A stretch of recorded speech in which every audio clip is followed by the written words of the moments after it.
evening. This is the news at 6, where you get an update of all the big stories that have developed through the day. Today, it is 10 days to go for the Delhi elections. We'll be talking about that with a special guest. Also, government formation in Jammu and Kashmir. We'll be talking about that as well over the next half hour. But first, the headlines we're tracking right now.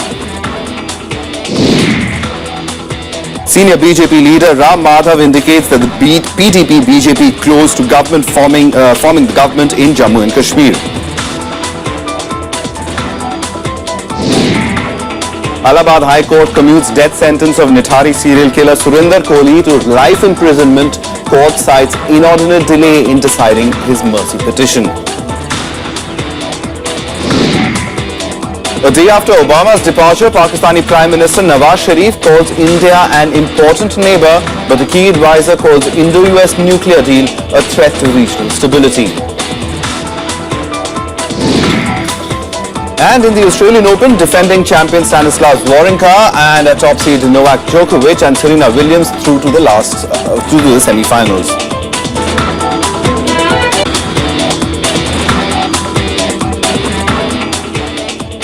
A top story today, the air on a possible alliance for government formation in Jammu and Kashmir is finally clear as both the PDP and the BJP will be contesting for the 2 seats each for the 4 Rajya Sabha vacancies going to the polls on the 7th of February. The parties have decided not to field candidates against each other. Leaders from the 2 parties have been discussing the possibility of forming a government in the state. Though the PDP and the BJP are silent on whether they will vote for each other's candidates during the polls, both parties deciding not to cut into each other's votes is a signal. The first 2 seats for which separate elections are being held, the 2 parties will contest a seat each. For the remaining 2 vacancies being filled through a single election, both parties will again field a candidate each. कुछ अनौपचारिक स्तर पर PDP के साथ बातचीत चल रही है। सकारात्मक प्रगति बातचीत में है और हमें लगता है कि 2-3 मुद्दों पर और स्पष्टता आने की आवश्यकता है, जो प्रारंभ से दोनों दलों में वैचारिक आधार पर कहिए और एक निष्ठा के आधार पर कहिए कुछ मुद्दे हैं, उन पर और स्पष्टता आनी बाकी है। Repeatedly made it clear that it will depend on the issues that we have flagged and that the other party might have, and it will be the next government will be on the basis of a common minimum program. And Congress leader Ghulam Nabi Azad filed his nomination papers today from Jammu and Kashmir for elections to the Rajya Sabha. Today was the last day to file nominations for the 4 seats that are at stake in this election. National Conference has decided to back the Congress candidate, that's Ghulam Nabi Azad, for the 7th February polls. This was decided after an hour-long meeting between Omar Abdullah and Congress President Sonia Gandhi late last night in Delhi. National Conference will field former ministers Sajjad Ahmed Kichlu and Nasir Aslam Wani for 2 other seats. BJP has also announced to field 2 candidates, Chandramohan Sharma and Shamsher Singh for 2 seats, while the PDP has fielded Nazir Ahmed Laway and Fayaz Ahmed Mir for the other 2 seats. The PDP and the BJP also won't be fighting against each other in the polls. Insofar as the policies and programs and principles are concerned, the Congress Party and National Conference have been together since much before the independence. Alright, so let's talk about the Delhi elections now that are underway, just 10 days to go for the polls, and we have with us Smita Gupta, Associate Editor of The Hindu, to help us help us understand what's been happening in Delhi. And Smita, thanks very much for coming in. Let's talk about Delhi. Kejriwal seems to be really upping the ante against the Election Commission, and the bitterness between Kejriwal and Kiran Bedi really coming out these days. Yeah, absolutely.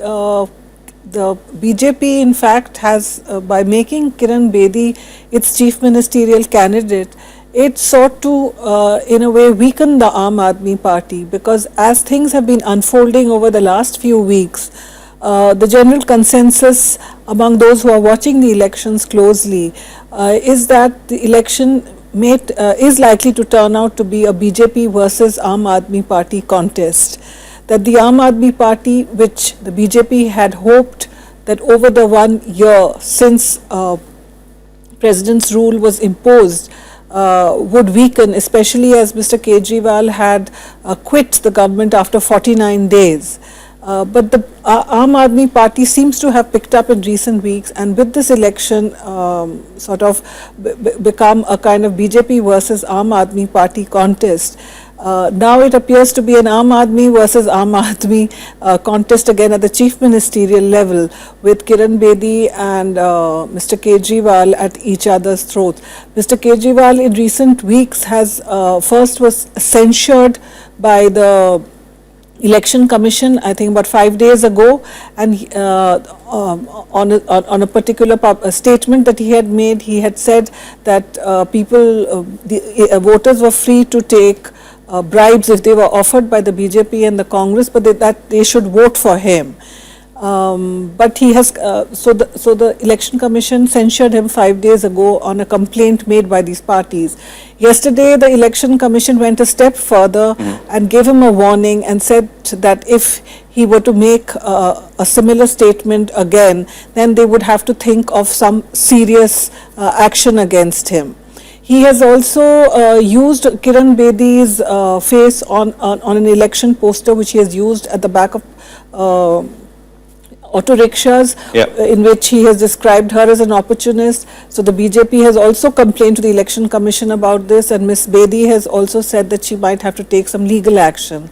So this sort of back and forth is going on, which would suggest that it is really a tough contest. I mean, the number of complaints that the BJP has been making at the Election Commission. Of course, the Congress party has also filed a complaint in the Election Commission against Mr. Kejriwal. I mean, the fact that Mr. Kejriwal seems to be at the receiving end of all these complaints would suggest that he must be a strong candidate in their perception, at least. All right, but Smita, have the issues been sidelined? The issues of electricity, for example, all parties are talking about it, but it's become more a personality contest. Which leader do you prefer? Absolutely, because last year when the elections took place in, I think, December 2013, at that time, you know, the subject was the Congress's 15 years in power and the anti-incumbency and Mr. Kejriwal's promise of, you know, providing electricity, etc., at a much lesser price, etc. Though those issues are still there, somehow they've got diluted. And Mr. Kejriwal having, you know, the Aam Aadmi Party having done so well in that election last year, now the whole election seems to be centered around the personalities of Mr. Kejriwal and Ms. Bedi. In fact, that is why the BJP has brought Ms. Bedi. Initially, they were talking about not projecting a chief ministerial face. And the current leaders, such as they have in the BJP, none of them could kind of match the charisma of Mr. Kejriwal, which is why the party, which experimented in Maharashtra and in Haryana and in Jharkhand and in Jammu and Kashmir without you know, projecting a chief ministerial face, decided to change its method and bring in Ms. Bedi and announce that she would be the party's chief ministerial candidate. All right, Smita, we'll leave it over there. But thank you very much for filling us in as what's been happening in Delhi as far as the elections are concerned. Thanks so much for that. Moving on now, the Allahabad High Court today commuted the death sentence of Natari serial killer Surinder Kohli to life imprisonment. A division bench cited the reason of inordinate delay in passing its judgment. The verdict was given on a public interest litigation filed by the People's Union for Democratic Rights that said 3 years and 3 months had elapsed in the disposal of Kohli's mercy petition. As a sequence, the execution of the death sentence was in violation of the right of life granted in the Article 21 of the Constitution. Surinder Kohli was the prime accused in the Natari serial killings case. Kohli and his employer Pander were arrested after the remains of missing local girls were recovered from a drain outside his house in Noida. Kohli had allegedly killed several girls, chopping their bodies to pieces before throwing them in the drain.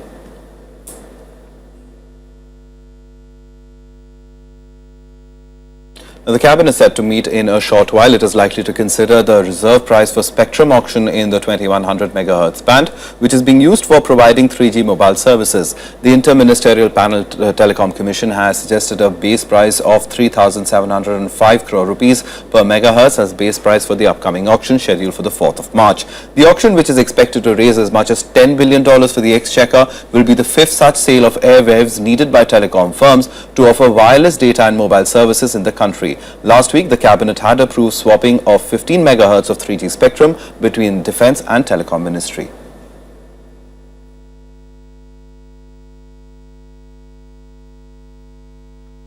Well, time for a quick break right now, but lots more coming up on the other side, so stay tuned.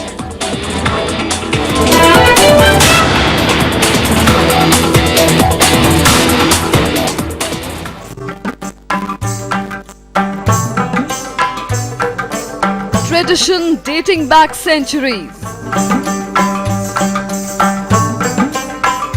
A cultural heritage that inspires and warms at once. Magic that awes. Rajya Sabha television brings you events that embrace the wonders of India's classical arts. Conversations with the biggest names in the culture and music. Rajya Sabha television, democracy at work.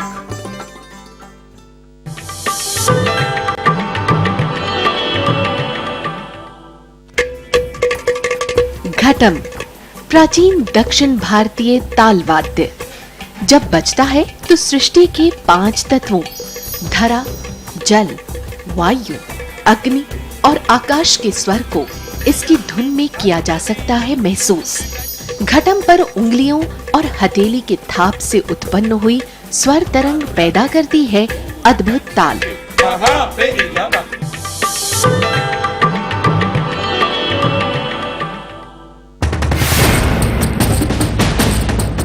साल दर साल देश ने देखा पहली बार राष्ट्रपति और उपराष्ट्रपति का चुनाव, 18 विधानसभाओं और लोकसभा का चुनाव, शानदार और निष्पक्ष coverage.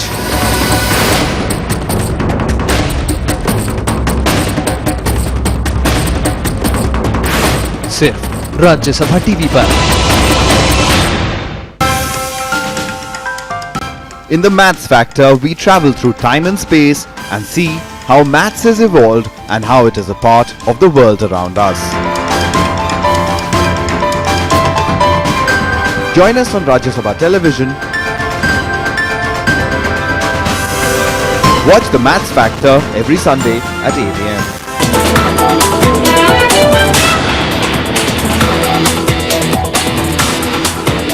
Welcome back. You're watching the news at 6. Prime Minister Narendra Modi addressed her NCC parade today, which is part of the Republic Day celebrations in New Delhi. Speaking at the rally, Modi expressed his happiness over the number of girl cadets. He said more girls should be encouraged to join the NCC. Terming the NCC as a mini India, the Prime Minister reminded the cadets of the strength of unity and amid diversity. The contingent commanders, DHM Rakesh. हमारा देश कितनी विविधताओं से भरा हुआ है और विविधता में एकता, यही हमारे देश का सौंदर्य है, यही हमारे देश की ताकत है, यही हमारे देश की समृद्धि है और वही हमें सदा सर्वदा एक नई प्रेरणा भी देती है। And the army today paid tribute to Colonel Munindranath Rai, who was killed in an encounter in Jammu and Kashmir on Tuesday. He was among 4 killed in the gun battle with militants in the Tral region. The army recalled his effort to tackle militancy in the region, for which he won the Yudh Seva medal on Republic Day this very week. The army honoured Colonel Munindranath Rai, who died fighting terrorists in Jammu and Kashmir on Tuesday, a day after he was awarded a gallantry medal. He is the highest ranking military officer to be killed in the region in nearly a year. The army honoured him with a wreath-laying ceremony in Srinagar. Army recalled his heroics on the field.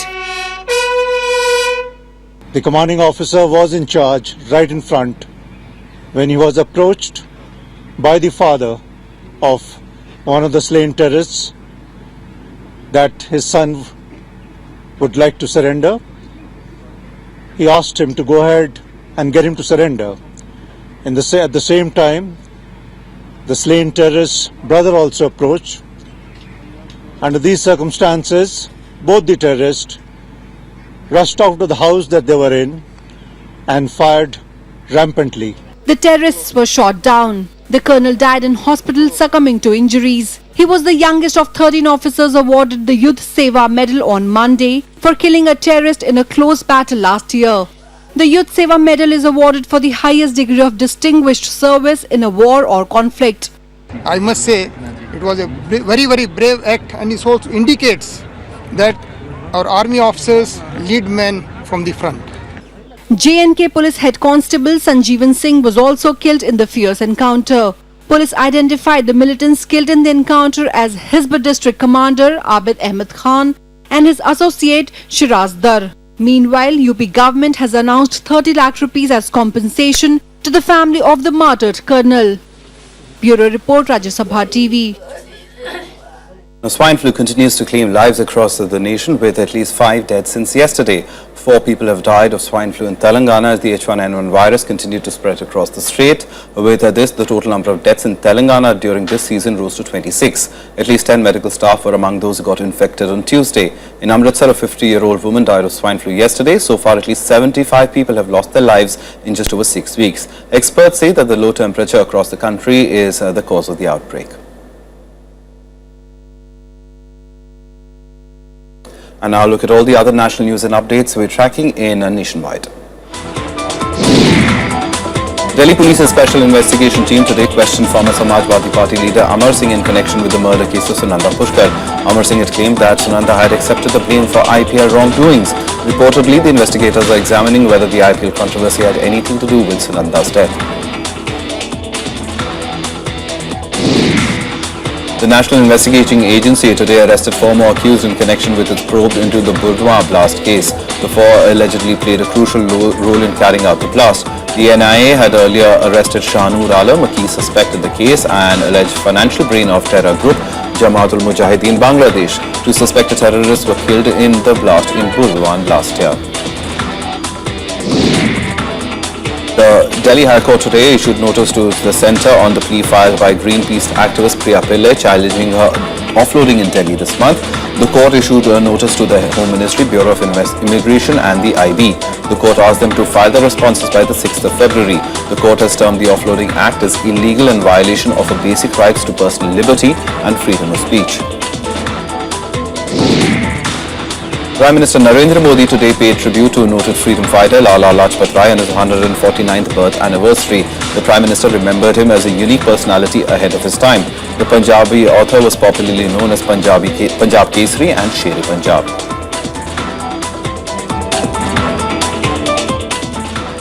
Some international news now, and divergent reactions seem to emanate from Pakistan on US President Obama's visit to India.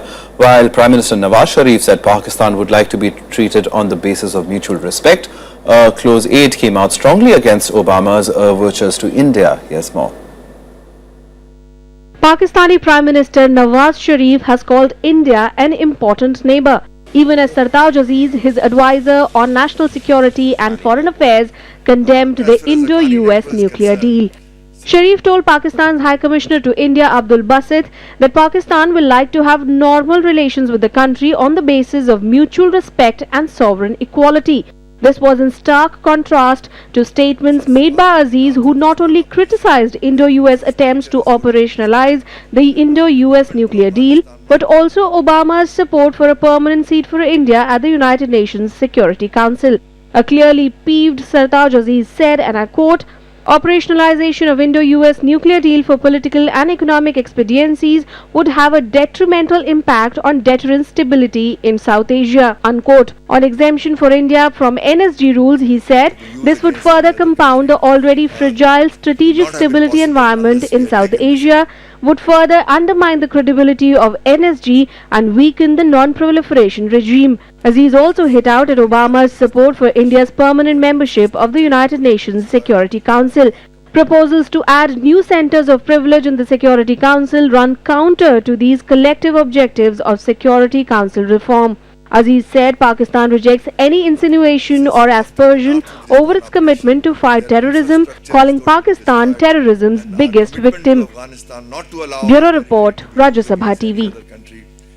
A strong winter storm swept across Northeast America, closing businesses and affecting normal life. The storm piled deep snow on Connecticut and Massachusetts, but New York City was largely spared. However, the U.S. National Weather Service has admitted its forecasts were wrong after predicting a potentially historic blizzard would strike.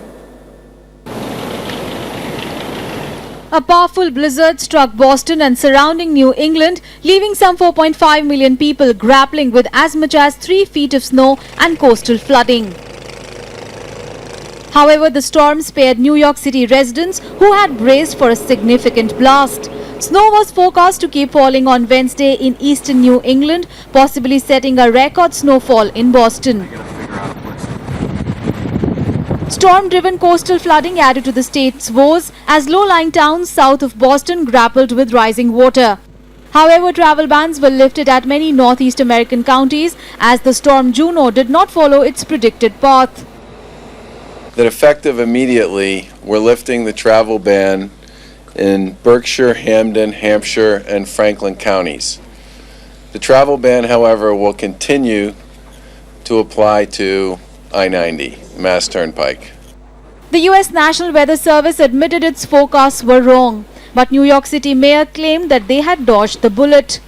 God forbid this storm had not moved, what was ultimately 20, 30 miles to the east in our case, we would have then been hit by that incredible magnitude of storm, and had people not been off the roads, there would have been a lot of people in danger, and probably some people would have lost their lives. We can't take that risk.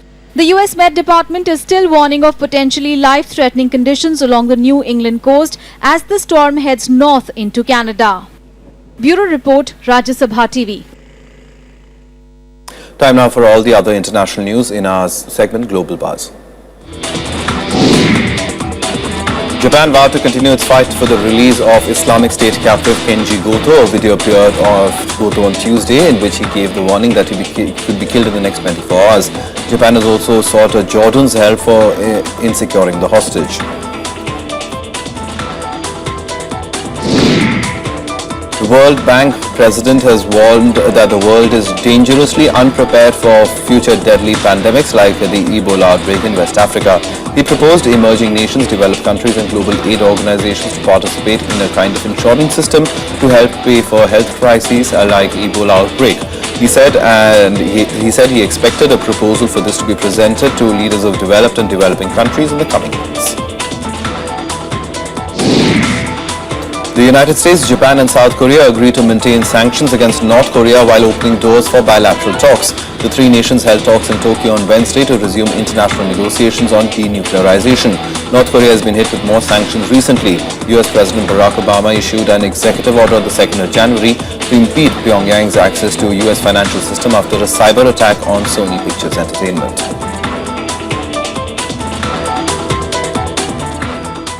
Some sports now in tennis. Defending champion Stanislav Wawrinka and top seeds Novak Djokovic and Serena Williams marched into the last four of the Australian Open with straight set victories in their quarterfinals match. Here's all the update from the Australian Open in its final leg. Stan Wawrinka moved closer to defending his Australian Open title with an avenging straight sets victory over Japan's Kei Nishikori. The Swiss had lost to Nishikori in an epic 5-setter at the US Open last year. But this time Wawrinka put on a dominant display. The world number 4 took the first 2 sets without much resistance. The defending champion squandered 5 match points before winning the match 6-3, 6-4, 7-6. Expecting a tough one for sure. I wasn't ready for a straight set. I was expecting a difficult match, especially against Kerr. He's a tough player to play in Grand Slam. You never know what's going to happen. But I'm happy the way I was playing today. I had to show that I was ready to stay the aggressive player, to serve well, and to be there. Wawrinka will next play world number 1 Novak Djokovic in the semis. Djokovic defeated 8th seed Milos Raonic in straight sets in the quarterfinals. After winning the first set in the tie-break, it was Djokovic all the way. He dominated the next 2 sets to win the match 7-6, 6-4, 6-2. Women's world number 1 Serena Williams continued her march towards her 6th Australian Open title and a potential final clash with world number 2 Maria Sharapova. The 18-time Grand Slam champion won 6-2, 6-2 against 11th seed Dominika Cibulkova. Serena Williams will next face American teenager Madison Keys, who ousted her elder sister Venus Williams in 3 sets. The 19-year-old won 6-3, 4-6, 6-4 to end the possibility of an all-Williams semi-final. Bureau Report, Rajya Sabha TV. That's it from us. Goodbye.